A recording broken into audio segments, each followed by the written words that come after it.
Hello everyone, Merry Christmas. Welcome to another episode of Streaming Safari here at the Lion Habitat Ranch. As usual, I'd like to thank anybody who's come out to visit us, been able to make any donations, help us out on Amazon Smile. As always, all of those links are right down below. And if you're coming to see us on Christmas, thank you for spending our Christmas with us. Or if you're watching us on Facebook, thank you for spending some of your Christmas with us. I have a little experiment that'll be pretty quick for you today. Maybe you could do it in between your presents and waiting for your dinner even.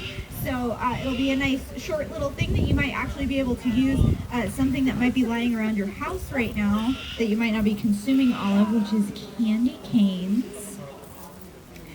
First, I would like to tell you guys about some things we have coming up because as I've mentioned, we are open on the holidays like today. We're going to be open on New Year's Eve and New Year's. As usual, we're open Thursday through Monday from 11 to 3. And for New Year's Eve, we're going to be doing a Noon Year's Eve. They're becoming more popular. So if you guys are kids, or you have kids, or you are an adult that likes to sleep, like me, you can come celebrate New Year's with us in the afternoon as opposed to late in the evening when you have to wake up for work the next day or school the next day. No, it's a Saturday, so I guess you don't have school. But, you know, you still might not be up that late. Nobody wants to be up that late. Okay, so for New Year's Eve, I believe we're going to be doing a fun scavenger hunt for New Year's resolutions that you could come up with to help wildlife. And we will also be doing a countdown with our favorite giraffe, Ozzy, who's currently doing some painting down there. And of course, Ozzy will be painting as well a half an hour after our New Year's Eve. And we're going to do technically a ball drop with Ozzy, and then maybe some enrichment with our lions. The ball drop. We'll be with our lions. We'll be with the lions. Okay, we'll be some lion enrichment. I think you said who? It was Benny, Cheeto, Coco, and Winston. Benny, Cheeto, Coco, and Winston, who are amazing when they get enrichment. So that's something you want to come out to see, or maybe we'll post it on Facebook for you guys. Okay, are we ready for our experiment today? So today I want to talk to you guys a little bit about the scientific method. I mentioned some things about it occasionally when we're doing our experiments, but I wanted to talk about a couple things with it. So there's certain ways that we need to design experiments, one so that they can be repeated so that we know that they're accurate. And there's a couple things that go into that. One, you want to figure out what you want to test. And today what we're going to test is what kind of liquid is going to make a candy cane melt faster. So what I want to know is out of a number of things that I've picked, which one is going to make a candy cane melt faster? And so I want to write down that Hypothesis. No, that's not hypothesis, Denise. Oh, I was going to say write down your... Right. So that is just our test, what our test is going to be about. But then, you're on the right track. She's jumping ahead of me a little bit, guys. You want to come up with a hypothesis. So you want to come up with a hypothesis for what you're testing. And what I'm going to be testing is a couple different temperatures of water, some vinegar, and some water with soap. And I want to come up with a hypothesis about which one is going to dissolve my candy cane first. So let's say our question that we're looking for, our question is what dissolves the candy cane fastest? Okay, and our hypothesis, which is just an educated guess about what we're testing. What do we know? What do we already know about temperatures and melting, or acids and bases and melting? We're going to think about that and then come up with a hypothesis. So our hypothesis is going to be about which one of these is going to melt the candy cane. And I think that probably the hot water is going to be the first one. And I'm actually going to make a hypothesis about the second one too, which I'm going to say is vinegar. That's my first guess. Second. And you could even do it with someone else, and I could write down Denise's hypothesis. So I could say, this is what Alex thinks, this is what Denise thinks. So she's going with number one is going to be vinegar. And what's your number two? Oh, I just wanted one. Okay, she's not guessing. Number 2. Okay, so this is our question we're going for. This is our hypothesis, and then we want to set up an experiment to test it, and our lions are going to talk to you when we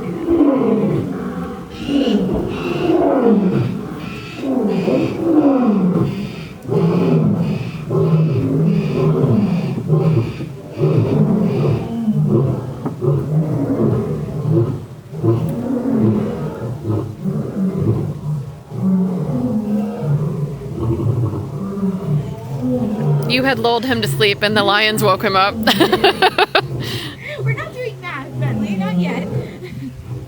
So there's a couple different ways that you can do this experiment, and what I want you to think about with this type of experiment are what are the things that you can make more precise. For example, I've loaded up our cups with the different things that we want. So this one's going to have hot water, room temperature water, cold water, soapy water, and vinegar. Now, I could actually test the temperature of all of those, and then I can easily repeat the experiment, making sure that every single one of the dishes of water is the same temperature for each experiment, or even keep it at the same temperature by like keeping the hot water on like a stove or something like that. So I can keep things more regulated and make the experiment more precise and more repeatable. The same thing we can do with our candy canes. I actually have a scale here, and our scale has a couple different modes on it, and I think I set it to grams because these candy canes are not going to be, yeah. So I've got this set to grams, and so what you can do is you can break your candy cane into pieces and weigh it, and then you want about the same size candy canes. The other thing that you can do is you could take your whole candy cane and weigh each candy cane, which they should be around the same size, and then you could weigh them when you're done with your experiment, or you can wait until the smaller pieces melt. So you've got a lot of different options, but what you want to do is before you decide, before you start your experiment, write out all of the steps that you're going to do to perform the experiment. So a whole candy cane, according to my scale, is 14 grams. And as I do the experiment, that candy cane should get smaller and smaller, and when I'm ready, I can take it out and I can weigh it. So you can do that in a couple different ways, and then what you're going to want to do after you weigh all your candy canes is all at the same time put your pieces or your whole candy canes into, oh sorry honey. And then just so you know, we are recording live, so this is on the internet if you're okay with that. So you'll put each of your candy cane pieces that weigh the same amount in each of your different types of water. Okay? And then you're going to set a timer. I already have a timer going, and because I already actually started this experiment for you guys, because it does take a little while.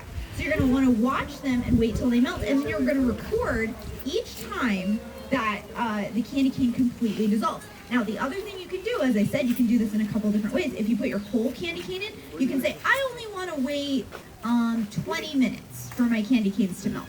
And then you'll take each candy cane piece out and you'll weigh it again. So if my candy cane weighed 14 ounces before and it weighs 3 ounces now, wow, whatever that was that it was in melted it down quite a bit. So I've already done this for you guys, and my timer has been going for 28 minutes. And what we can see is this one actually just almost completely melted. This is my hot water. So the candy cane is almost completely gone. When I weighed these before, they were 4 grams. And this guy is probably not even going to give me a weight anymore. Nope, he's less than a gram now. This is my room temperature water. It's a little bit of a bigger piece of candy cane.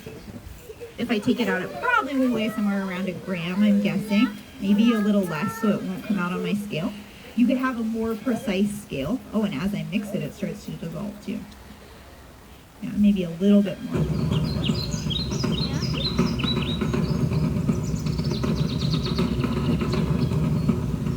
Bird chat will be in 5 minutes. Ask a keeper near you for location.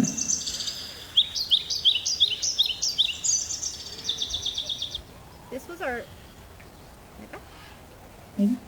this was our cold water, and the cold water pieces are obviously still quite a bit big. And it looks like I've got, it said a gram for a second. Somewhere around there. So the cold water didn't melt it quite as fast. And then we also have our soapy water, which kind of looks like our room temperature water, and then our vinegar, which looks a lot like our cold water as well. So as you're watching these things melt, see what happens to the candy cane. How fast is it melting, but also what's going on to the outside of the candy cane. Because as you can see in here already, the outside of this candy cane is, the red is coming off into the water. And kind of how fast does that happen? Which one does that happen with first? And you can record all of those different things, and all of your results can include all of the different things that you observed. And then as the candy canes melt again, mark down your times, and then you can confirm whether your hypothesis was correct or not.